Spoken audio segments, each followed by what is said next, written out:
All right, welcome back to ABA Exam Review in our latest RBT practice exam series, where we're going to do the next set of questions together and breaking them down. If you're new to the channel, welcome. If you're returning, welcome back. Please like and subscribe. If you're looking for our study materials, check out btexamreview.com. We have practice exams, study guides, and of course, our famous combo pack. When you pass your exam, let us know so we can include you in our Sunday shout out. Other than that, let's work hard, study hard, get to our questions. Jay loves dessert, but is a picky eater otherwise. His mom tells him that if he wants dessert tonight, he will need to eat at least half the food on his dinner plate. Jay waits her out, but eventually eats his food. Jay's mom used what? So the simplest idea here is that Jay's mom used an if-then statement. And when we talk about if-then statements, first-then statements, what are we referring to? Because Jay is a picky eater. So his mom says, well, if you want dessert, you need to eat half the food on your plate first. The first thing he needs to do is eat the food, then he gets dessert. It's the same as first do your homework, then you can watch TV. So those if-then statements, those first-then statements, what are those called? A high probability request sequence. Well, we know with a high probability request sequence, we deliver 3 to 5 requests that we know the learner can do, and then we deliver our low probability request. That's not what's occurring here. The mom is not delivering several requests in a row. She's simply saying, if you want dessert, eat your food. So B, contingency, is what we're thinking about. A contingency is simply an if-then statement. If you do this, then you get this. First you do this, then you get this. We build most of our plans on contingencies, right? As a technician, you're going to be implementing contingencies all the time. Well, if you want your token, then you have to do this. If you want your break, then you have to do this. It's just how we operate because it gives you chances to provide reinforcement. Bribery. Why is it not bribery? Well, bribery is almost the reverse of a contingency. Bribery would be Jay gets to eat his dessert first, and now he eats half of his food. If you get the reinforcer before you engage in the response, that's bribery. The contingency is flipped around. If you do your response first, then you get the consequence, which is dessert. And then negative reinforcement. Well, mom is giving the dessert. She's adding the dessert, so it's going to be positive. Jay's mom used a contingency. She used an if-then statement. A toddler is starting to pull themselves up on boxes and other ledges that they can grab onto. Their parents sit behind them and offer slight nudges only when needed. This type of prompting most closely resembles what? Right question is asking about prompting. So we know we are thinking about different types of prompts, right? So in your mind, you might be thinking modeling, physical, gestural, etc., etc. So let's analyze the question and see what we can determine. We know the toddler is pulling themselves up on boxes and other ledges. What are the parents doing? Well, they're sitting behind them, offering nudges, but only when needed. So the toddler is independently pulling themselves up. Parents, meanwhile, are guiding them, right? Physically guiding them, but only when needed.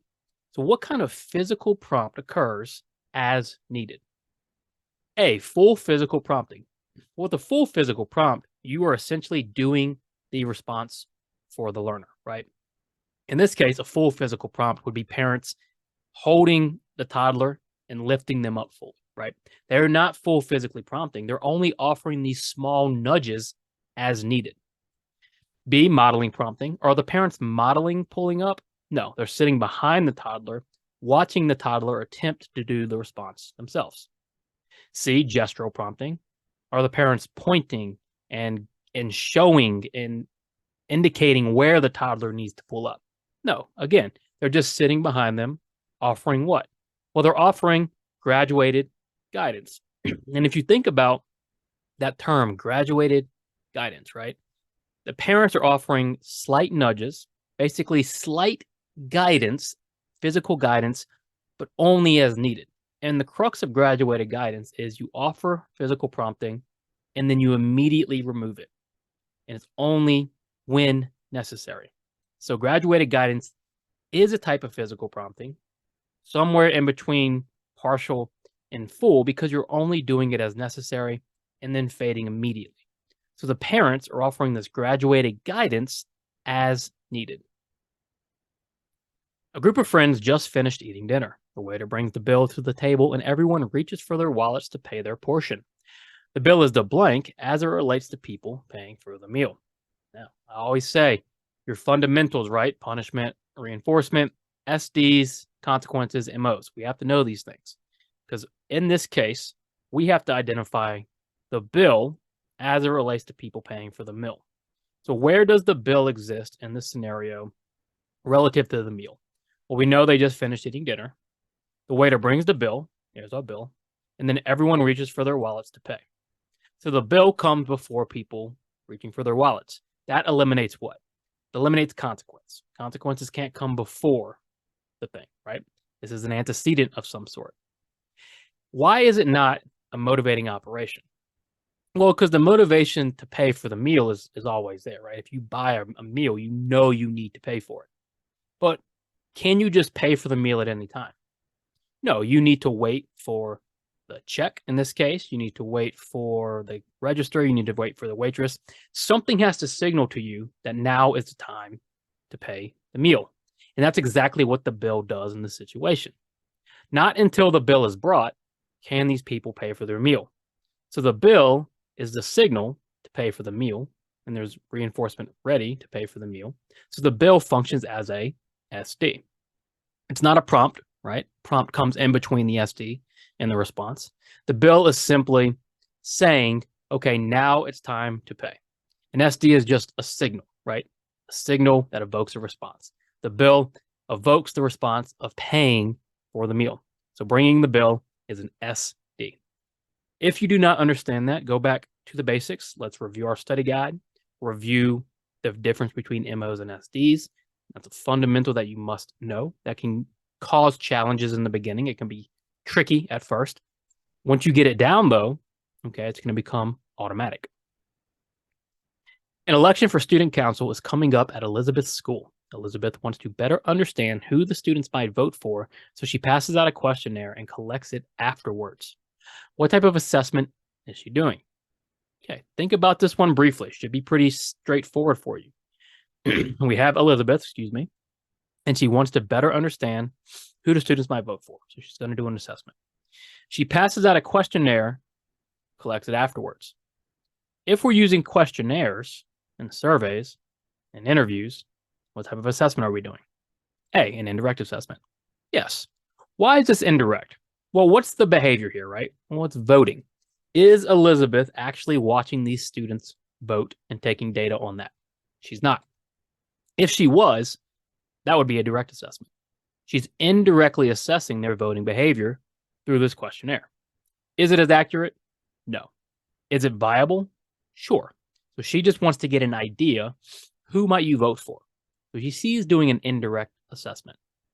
It's definitely not a functional analysis because a functional analysis manipulates antecedents and consequences to determine the function of the behavior. Elizabeth is not trying to determine the function here. She just wants to know who you're going to vote for. So again, she is doing this indirect questionnaire and this indirect assessment. If she actually watches the students vote and takes data on that voting behavior while observing, that would be a direct assessment.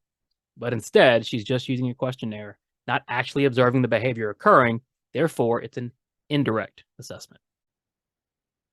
All of Amy's friends are driving to the beach on Friday. Amy has to finish up her work first, and then she can leave the office and drive to join them. Leaving the office will most likely function as what? All right, so leaving the office is our consequence. So we're looking at a reinforcement or a punishment procedure. Now, where do we start with reinforcement and punishment? We ask ourselves, will the behavior increase or decrease? Because if it doesn't explicitly tell you if the behavior increases or decreases, and no choice or unclear is not an answer, you have to determine, all right, in the future, what is most likely going to happen with the behavior, okay? So in this case, Amy, her friends are driving to the beach. Once she finishes up her work, she leaves the office. So the consequence for finishing her work is she gets to leave the office. So in the future, what's she going to do? Well, she's going to finish her work so she can leave the office. So leaving the office is going to function as reinforcement. Now, is something being added or is something being taken away? Because we need to determine, is it positive or negative? Well, we know leaving the office is a form of escape.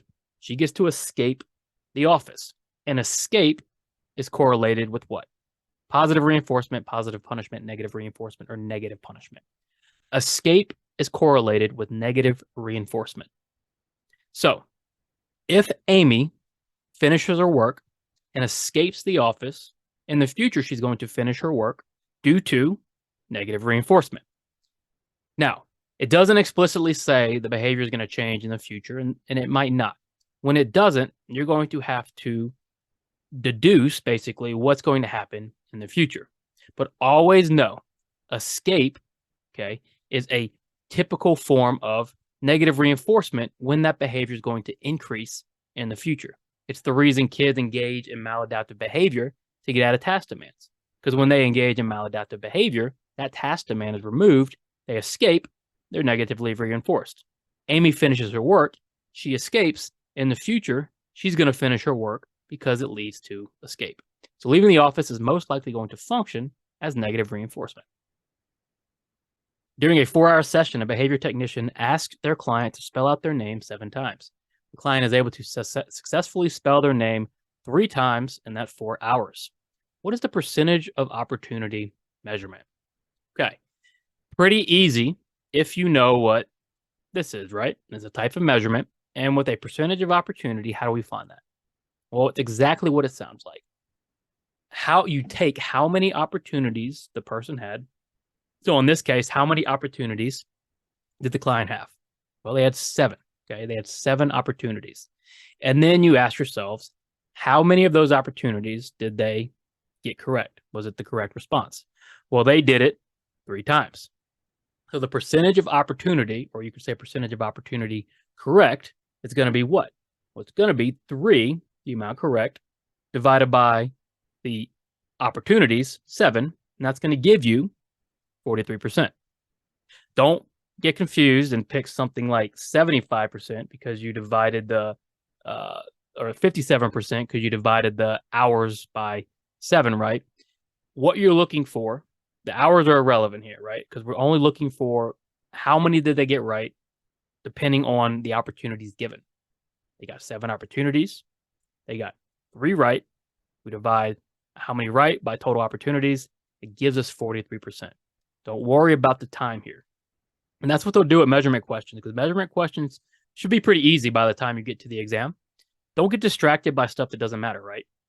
You know what this is. Just use the data that matters. And only data that matters here is total opportunities and how many times they got it right. So the percentage of opportunity is 43%. Whole interval data collection will be most appropriate for which of the following behaviors? Okay, you've got to do a little analysis here, right? You've got to think a little bit on this question. Whole interval data.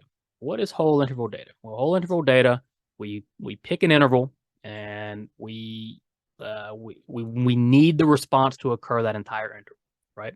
So if our interval is 10 seconds, our response has to occur for 10 seconds to count as a response. That's what whole interval data is, right? So if we're going to use whole interval data, which of the following behaviors would we most likely use it for? Meaning 3 of these we probably would. A, infrequent self-injury. Now, what's the problem with using whole interval data for something that is infrequent? Well, remember, with whole interval data, we're using discontinuous measurement. So we are only recording behavior for a set amount of time, right? We might only be taking 20 minutes of data. If it's infrequent, the chances are high we won't get any examples of self-injury whatsoever, right? So discontinuous measurement is not really, or whole interval discontinuous measurement is not great for infrequent behaviors because there's a good chance you're not going to get to observe those behaviors. B, attending to a task. Attending to a task might be okay, right? If we define it well, we can, let's say our interval is 10 seconds. We can record whether or not somebody attends to a task for 10 seconds. It's at least better than an infrequent self-injury. C, hand raising in class. Well, think about how quick hand raising is, right? You put your hand up, the response is over. If our interval is 10 seconds, hand raising has to last for a whole 10 seconds. It's not really going to reflect that behavior. Asking to use the restroom, D. Again, think about how long that behavior takes to ask to use the restroom, right? It's a very finite, discrete behavior. Can I use the restroom? If our interval is 10 seconds, there's no way we're going to get data indicating they asked to use the restroom. So the only one that really makes sense is attending to a task. And this is a harder question. You need to know discontinuous measurement. You need to know whole interval data.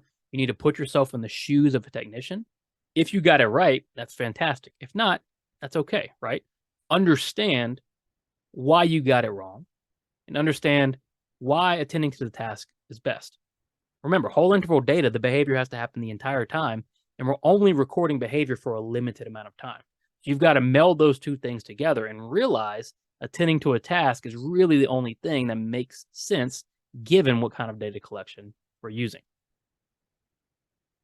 The reinforcer that is used in a non-contingent reinforcement procedure should be chosen based on what? Now, what is a non-contingent reinforcement procedure?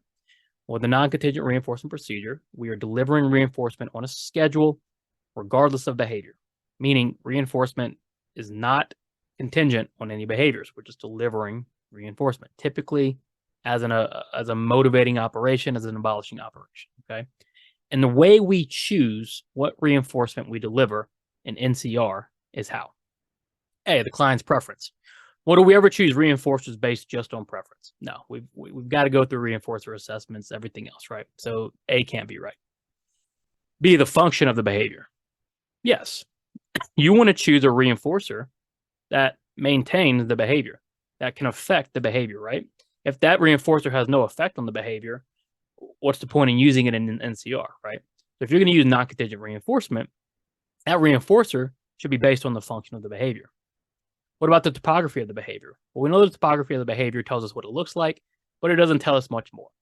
And then the reinforcer can be anything. No, you should always be specific and deliberate with your reinforcement. So the reinforcer that is used in an NCR procedure should be chosen based on the function of the behavior. Great. Please like and subscribe. Check out btexamreview.com for all our study materials. Let us know when you pass so we can include you in our Sunday shout out. Work hard, study hard. See you soon.